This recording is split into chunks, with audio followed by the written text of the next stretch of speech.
Hi everyone from Tokyo, 25th of May, and I have some good news for international students. The first news is that language schools have issued July Certificate of Eligibility, the COE. Now, still, even if you get your COE, you cannot go to your local Japanese embassy or consulate and get a visa because of the travel ban. So it's not 100% a solution to our problem. However, it's a good sign that at least from the certificate of eligibility part, things are moving following the regular plans. So they're not completely stopped. They're not canceling the July student COE. Since many of you that are following this channel are also Gogonion student, in case you are a July Gogonion student, please wait to receive an email from your student coordinator with all the information about the COE and what to do next. Also, there is not a clear information right now, unfortunately, when the borders will open for July students or for any other student that has been waiting to enter Japan. So Gogonion will tell you as soon as we have official information, of course, what to do in order to enter Japan. But at the moment, it's just a good news that you have your COE ready. However, you still have to wait in order to convert it. The other news that I want to share, again, is a slightly good news. So I think it's good to talk about also when there are improvements in the situation.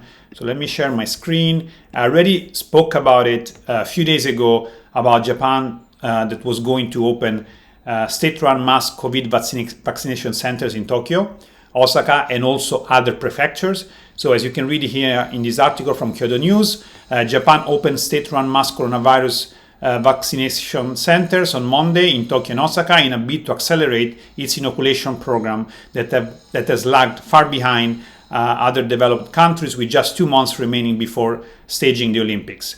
The center, staffed by self-defense force, doctors and nurses, will operate for 3 months from 8 a.m. to 8 p.m., including weekends and national holidays. They will use the vaccine developed by Moderna Inc., which is the vaccine that basically was approved by the government last Friday, and I shared this with all of you in my Friday video.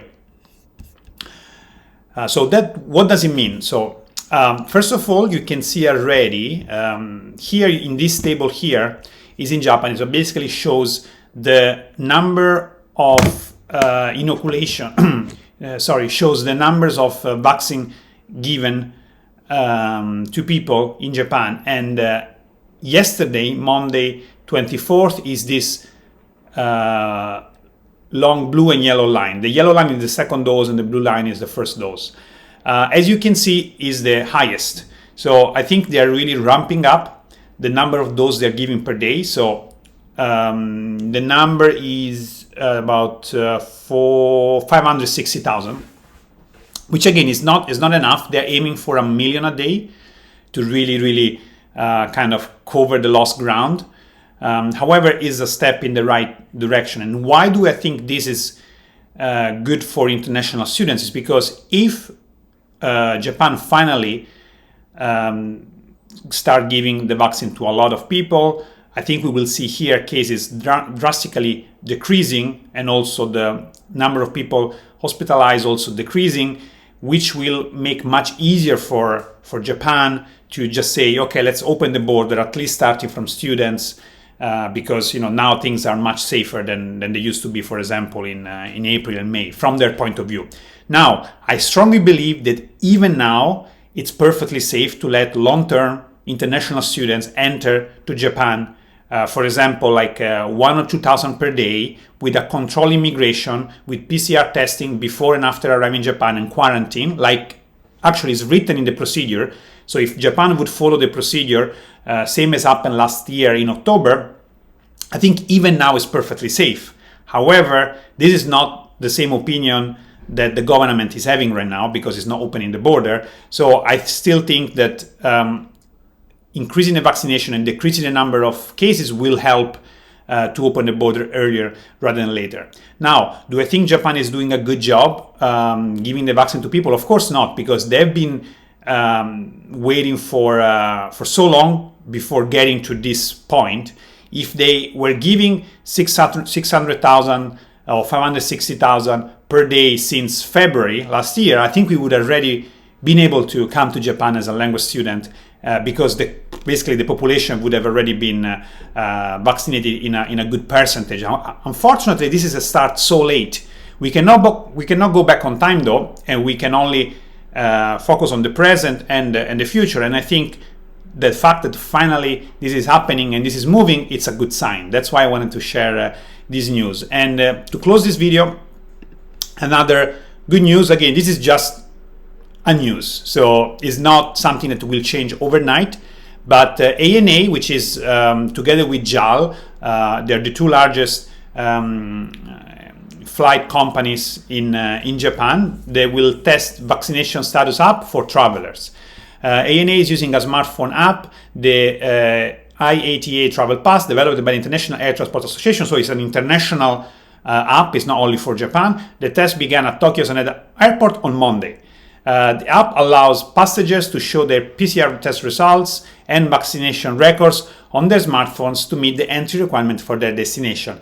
I think this is not that things will change right away. However, things are moving in the right direction, and I think we can see some good developments coming from the introduction of the smartphone app to let travelers that are vaccinated or they have negative PCR tests entering the country, and from the fact that the population of Japan, people living in Japan, will start getting finally vaccine in the next months. Still, I think it's unacceptable that the government is not telling international students when they can enter Japan. There is not a clear plan out yet. So in this channel, I will do everything I can to raise awareness about the situation of international students, and also work together with anyone that wants to help to pressure the government to start telling students about when and how they can enter Japan. We are working on a website that will be focused on that, and hopefully in the next days or next week, I'm going to be able to show the content of the website and the actions that are taken in order to help international students to enter Japan.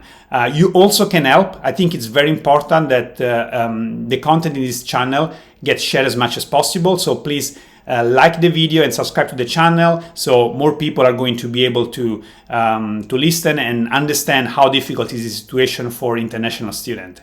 That's everything for today. I hope you enjoyed the video. See you in the next video. Mata ne!